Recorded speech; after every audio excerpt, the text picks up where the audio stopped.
Hello everyone, तो आप सबका स्वागत है अलजेब्रिक एक्सप्रेशन के इस नए एपिसोड में। आज का एपिसोड जो है वो होने वाला है कॉमन फैक्टर्स के ऊपर कि अलजेब्रिक एक्सप्रेशन में से जब हम कॉमन फैक्टर्स को फाइंड आउट करते हैं कैसे बाहर लेके आ सकते हैं, तो हमारा आंसर किस वे में आएगा। ओके, ये जो हम इस वीडियो में जो हम कॉमन फैक्टर लेंगे वो बिल्कुल बेसिक लेवल से लेकर चलेंगे। ठीक है, देखो बेस अगर क्लियर है आपका तो क्वेश्चन जितना मर्जी मुश्किल हो, ओके, वो फटाफट से हो जाता है। तो क्वेश्चन मुश्किल कब लगता है? जब आपके बेसिक्स क्लियर नहीं होते। इसलिए हम बिल्कुल बेस से स्टार्ट करेंगे और फिर हमारे क्वेश्चंस जो हैं ओके उनका स्टैंडर्ड बढ़ता जाएगा। तो जैसे स्टैंडर्ड बढ़ता जाएगा पर आपको मुश्किल लगेगी, इसलिए मुश्किल नहीं होगी। रीज़न क्या है कि आपका बेसिक क्लियर होगा। तो इस एपिसोड में हम 10 क्वेश्चंस करेंगे और मुझे यकीन है कि इन 10 क्वेश्चंस करने के बाद आपका बेसिक जो लेवल है कॉमन फैक्टर्स लेने का वो काफ़ी ज़्यादा अच्छा हो जाएगा। आपको कोई भी प्रॉब्लम नहीं आएगी कॉमन फैक्टर्स को लेने में। ओके, तो क्वेश्चन नंबर 1 कि कॉमन फैक्टर्स होते क्या हैं, कैसे हम फाइंड आउट कर सकते हैं। तो सिंपल क्वेश्चन से स्टार्ट करते हैं। जैसे कि फर्स्ट क्वेश्चन में हम एक क्वेश्चन लेकर चलते हैं कि 6, 12 और 24। एक एग्जाम्पल लिया हमने, ओके, 6, 12 एंड 24 कि इसका कॉमन फैक्टर क्या होगा। सबसे पहले हमें कॉमन फैक्टर लेना चाहिए। ओके, मैंने यहाँ पे कोई भी वेरिएबल्स नहीं लिए, सिर्फ सिंपल नंबर्स लिए हैं। ओके, और ये मेरा अलजेब्रिक एक्सप्रेशन नहीं है क्योंकि मैंने अभी कॉमा यूज़ किए हैं। वैसे हैं बट वो अलग अलग हैं 3। ओके, तो कॉमन फैक्टर कैसे लेते हैं? सबसे पहले आप 6 के फैक्टर बनाओ। क्या बनेंगे? 2 × 3। इसी वे के साथ 12 के फैक्टर्स बनाओ। फैक्टर्स बनाते टाइम आपने बिल्कुल ध्यान रखना है कि जो हम फैक्टर्स बनाएंगे वो हमारे प्राइम फैक्टर्स हों। 12 के क्या बनेंगे? 2, 2 × 4, 4, 3 × 12। वैसे 24, 2, 2 × 4, ओके, 4, 2 × 8, 8, 3 × 12। तो अब हम कॉमन फैक्टर अपने तीनों के फैक्टर्स जो हमारे पास गिवन थे नंबर्स, है ना, तीनों के फैक्टर्स फाइंड आउट कर लिए हैं, प्राइम फैक्टर्स। अब हम देखते हैं कि तीनों में क्या चीज़ कॉमन है। तो जैसे ये आपके पास तीनों में 2 आ रहा है, तो एक तो ये हो गया। और वैसे ही ये आपके पास 3 आ रहा है। और जो ये रह चुके हैं रिमेनिंग, क्योंकि यहाँ पे कोई कॉमन नहीं है इसलिए इनको भी कॉमन लेंगे। कहीं आप ये कह दो कि ये भी तो 2 कॉमन है, बट ये हम नहीं लेके चलेंगे क्योंकि वो थर्ड वाले में अवेलेबल नहीं है हमारे पास। ओके, तो जो तीनों में अवेलेबल है हम वही लेकर चलेंगे नंबर्स। तो कॉमन फैक्टर क्या आएगा? तो एक तो आपके पास 2 आया है और एक आपके पास 3 आया है। इन दोनों को मल्टीप्लाई करके लिखेंगे अगर आपके पास 2 हैं तो 2, 3 × 6। तो इसका कॉमन फैक्टर क्या हुआ? 6। ओके, होप आपको ये समझ में आया होगा कि कैसे हमने ये कॉमन फैक्टर लिया है। अब आते हैं सेकंड क्वेश्चन के ऊपर।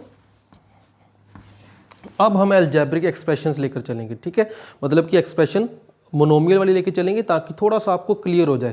तो हम छोटे क्वेश्चंस करते हैं। तो हमारे पास एक एग्जांपल है 2x, 4x and 8x।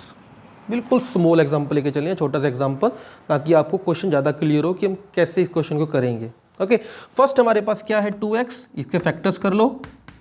2 × x। उसी में आपके पास क्या है? 4x, इसके फैक्टर्स बना लो।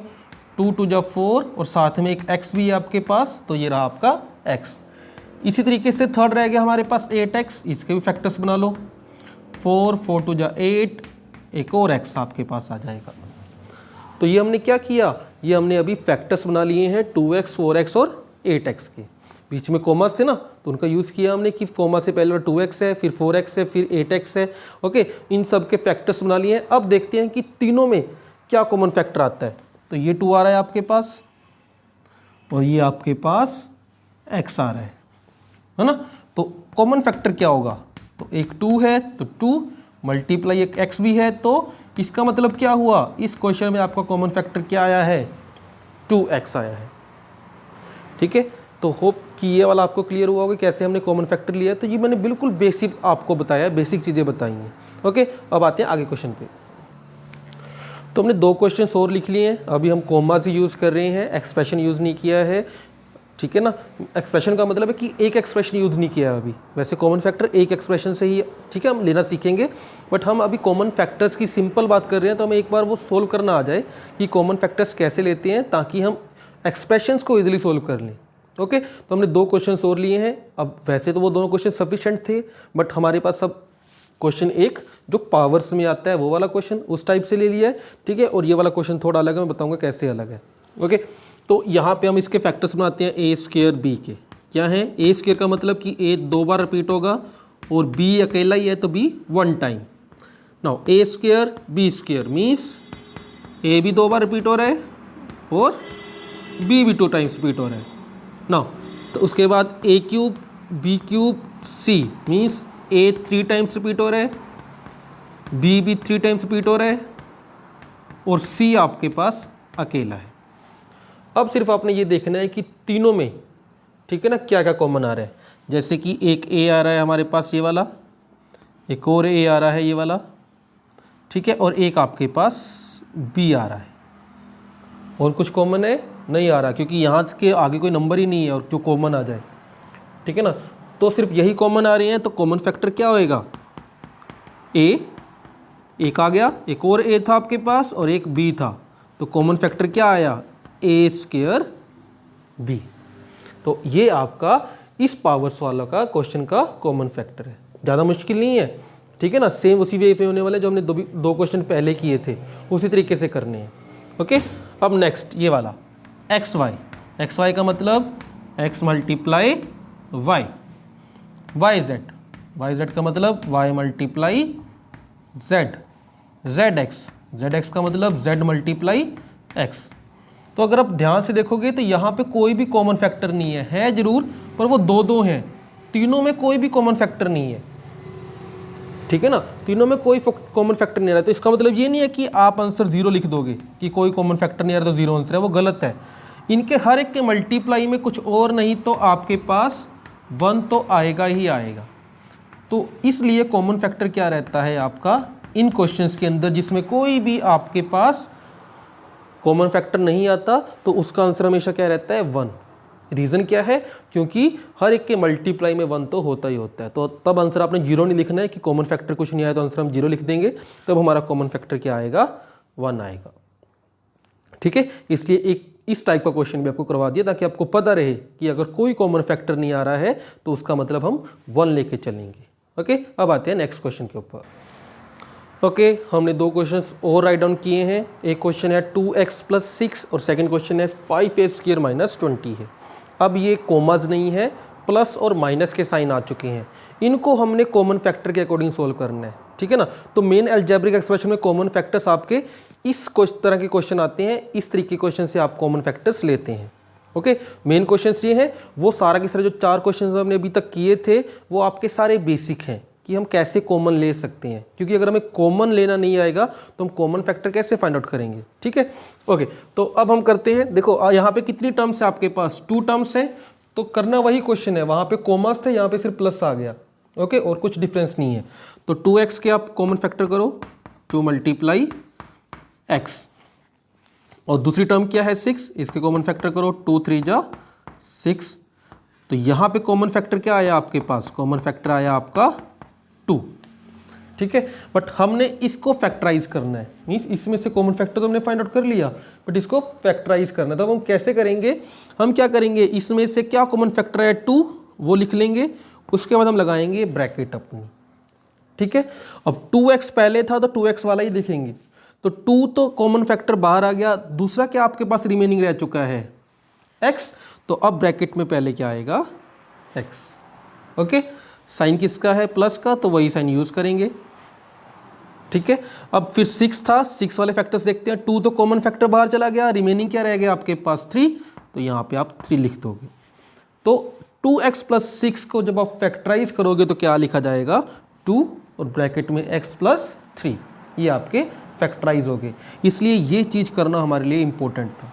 जब आप क्वेश्चंस की प्रैक्टिस कर लोगे ना तो आप फटाफट से डायरेक्टली सोल्व कर सकते हो क्वेश्चंस को, बट पहले अगर आपको नहीं आते हैं तो आप इस तरीके से सोल्व करो ताकि आपको प्रॉब्लम ना आए।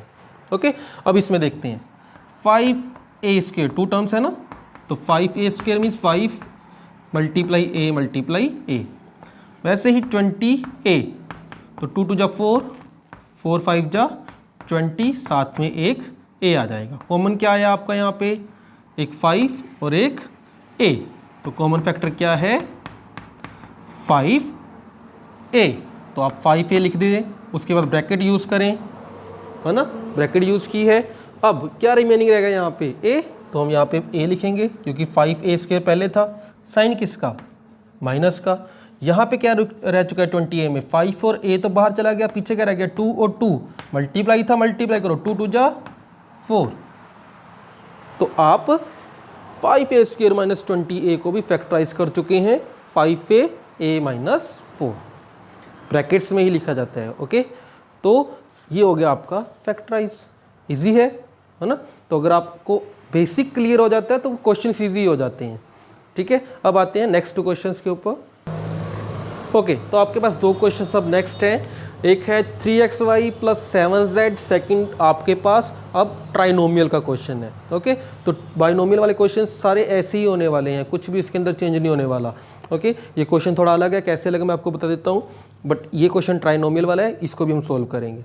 ओके, यहाँ देखते हैं, तो 3xy के आप कॉमन फैक्टर करो, क्या आएगा 3 multiply x multiply y, 7z करो तो क्या आएगा 7 मल्टीप्लाई z। ओके, तो यहाँ पे देखो कुछ भी कॉमन नहीं आ रहा है, कॉमन नहीं आ रहा तो मीन्स इसका कॉमन फैक्टर क्या होगा 1। तो अब ये क्वेश्चन कैसे लिखा जाएगा, 1 बाहर लिखा जाएगा और ब्रैकेट में क्या लिखा जाएगा 3xy, तो ये एज इट इज लिखा जाएगा, साइन किसका है प्लस का, और यहाँ पे क्या रह गया 7z, ये भी एज इट इज लिखा जाएगा। ठीक है, तो ये एक ऐसा क्वेश्चन है जिसके अंदर 1 कॉमन आता है। ठीक है ना, मीन्स कि आपको दो नंबर, एक ऐसी एक्सप्रेशन गिवन दी गई है जिसमें से कुछ भी कॉमन नहीं आ रहा, तो कुछ भी कॉमन नहीं आ रहा तो इसका मतलब क्या कॉमन आएगा 1 कॉमन आएगा। ओके, और बाकी आपकी एक्सप्रेशन ये वाली ब्रैकेट में एज इट इज लिखी जाएगी। ठीक है ना, होप ये वाला क्वेश्चन आपको समझ आएगा, और अलग क्वेश्चन था इसलिए मैंने आपको करवाया ये वाला। अब ये वाला क्वेश्चन, 3 ट्राइनोमियल 3 टर्म्स हैं, तो देखते हैं आपके पास जो जो टर्म्स गिवन है उसको लिख लो। ठीक है, उसके बाद हम क्या करेंगे, इसके फैक्टर्स बना देंगे और फिर देखते हैं कॉमन फैक्टर क्या आता है हमारा। तो 3 मल्टीप्लाई a² का मतलब है a 2 टाइम्स, b एक बार है और c भी एक बार ही है। 6 मीन्स 2 मल्टीप्लाई 3 6, a 1 टाइम है, b 2 time means b² and c 1 time. यहाँ पे कोई भी न्यूमेरिकल वैल्यू नहीं है तो a multiply b and c² का मतलब है c 2 टाइम्स लिखा जाएगा, है ना। अब आगे आते हैं, कॉमन फैक्टर क्या है, तो देखो 3 जरूर है पर 3 तीनों में नहीं है, तो इसलिए 3 तो लेके नहीं चल सकते। हाँ, a है, ठीक है, ये रहा a। सेकेंडली आपके पास b भी है, ये रहा b, ठीक है, और आपके पास c भी है, ये रहा c। तो आपके पास कॉमन फैक्टर क्या आ गया a b c, तो a b c को हम ऐसे लिखते हैं।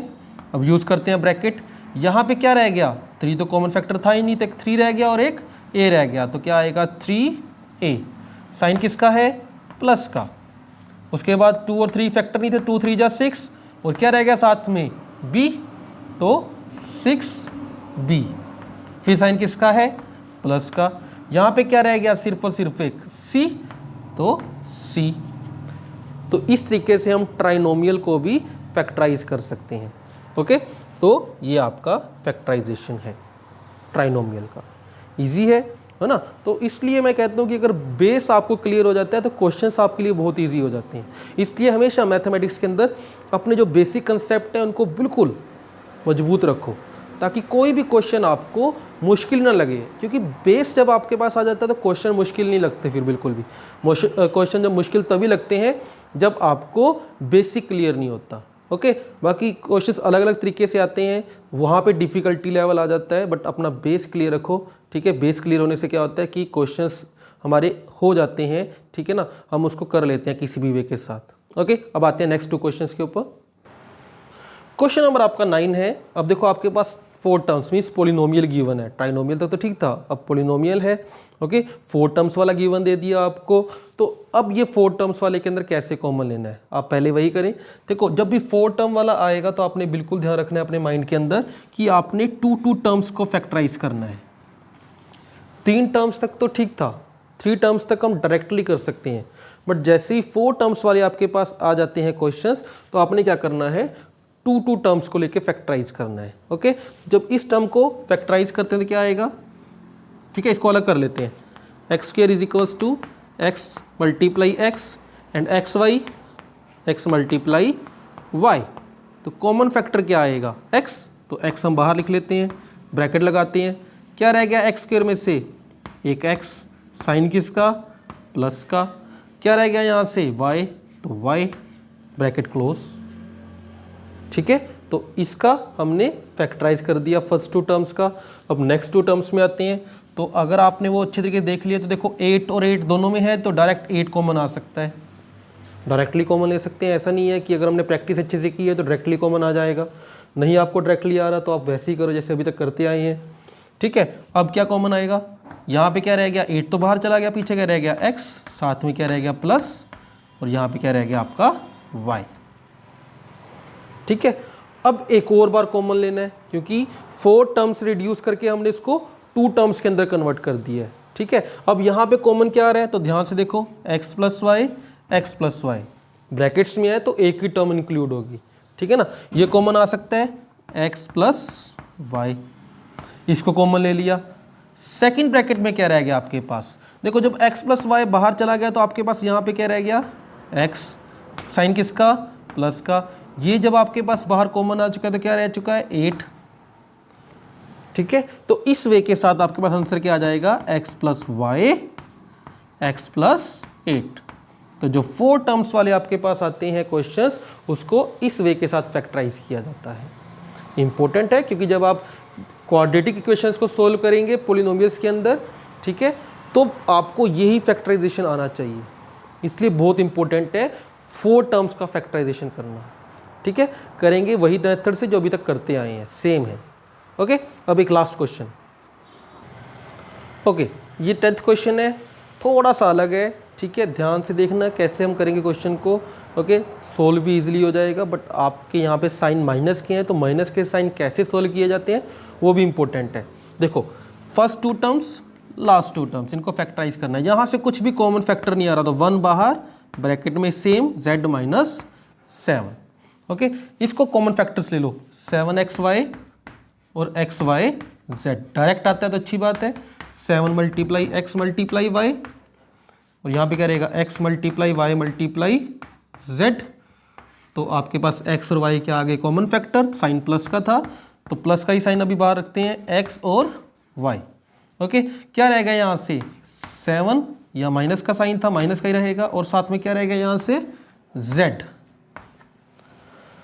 अब यहाँ तक तो आप कर लेंगे, आगे क्या प्रॉब्लम आने वाली है, आगे प्रॉब्लम ये आने वाली है बेटा कि यहाँ पे z माइनस 7 है, यहाँ पे 7 माइनस z है। तो अगर आप ध्यान से देखोगे तो माइनस का फर्क आ रहा है कि यहाँ पे 7 के आगे माइनस है, यहाँ पे z के आगे माइनस है। तो हम क्या करेंगे, हम एक माइनस कॉमन ले लेंगे।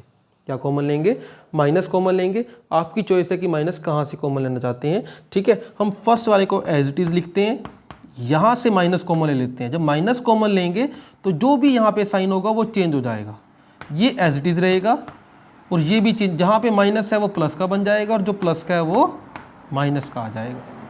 ठीक है, तो अब दोबारा से आप कॉमन ले सकते हो। तो देखो सेम हो गए, तो z माइनस 7 कॉमन है, ब्रैकेट दूसरी में क्या रहेगा, यहाँ पे 1 है तो 1, साइन किसका है माइनस का, और साथ में क्या आएगा xy।